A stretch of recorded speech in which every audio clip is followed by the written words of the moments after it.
Hello all. So we're going to talk about density a little bit. So the question here today in chapter 1 talks about what metal do you most likely have if 10 centimeters cubed of it weighs 17.38 grams. So we have a couple things to unpack here for a second. This is talking about density because we have a mass and we have a volume. So we can do a density measurement. We can calculate density. If you recall, density is a physical property or a chemical property. It's a physical property because you can observe it without having to change the chemical itself. So I can observe the density of something without compromising the chemical structure of what I'm observing, right? So I am going to go ahead and calculate the density real quick. So density equals mass over volume. So I need to see, do I have a unit of mass? I do. Grams are units of mass. Do I have a unit of volume? I do. Centimeter cubed is a unit of volume. So, to do this problem, I would put density is going to equal my mass, which is 17.38 grams, divided by my unit of volume, which is 10 centimeters cubed. So if I were to type this out into my calculator, I would get 1.738 grams per centimeter cubed. So that is the unit of my density. Density should always have a mass over volume.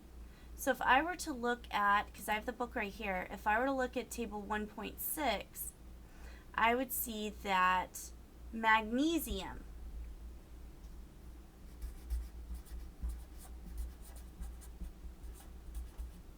it has a unit, a chemical symbol of capital M lowercase g. Magnesium has a density of 1.738 grams per centimeter cubed.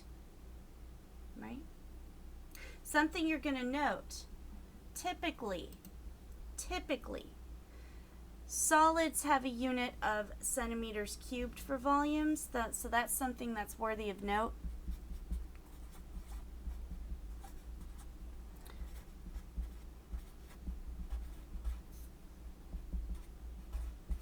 In centimeter cubed. Liquids have milliliter. So that's good to note. But what do we have in our arsenal? We know for a fact that 1 centimeter cubed equals 1 milliliter. We know that. That was our first tattoo we got together. So I could say that yes, this is 1.738 grams per centimeter cubed. That's also equal to 1.738 grams per milliliter. Same thing, right? So nothing scary there, nothing wacky. So let's move on to another problem they give us here. They say lead has a density of 11.34 grams per centimeter cubed. Okay?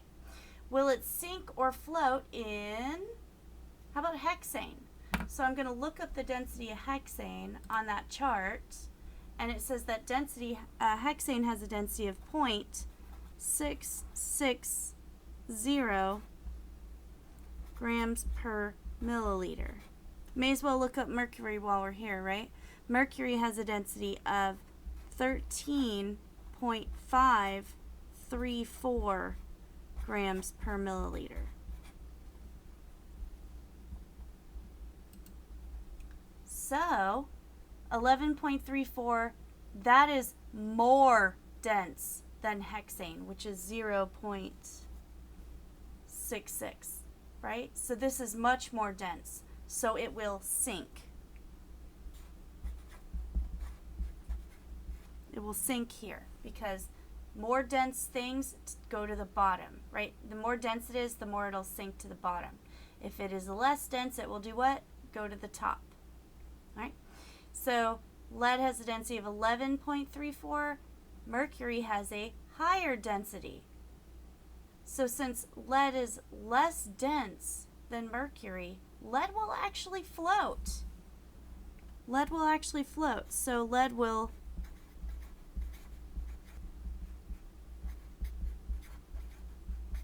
and that's something that seems weird, right? Because lead is super dense, super heavy, and that is true. But they found one liquid where it would float in, right? So the reason lead will float is because lead is less dense. I hope this helped everybody out. I'll see you later. Bye.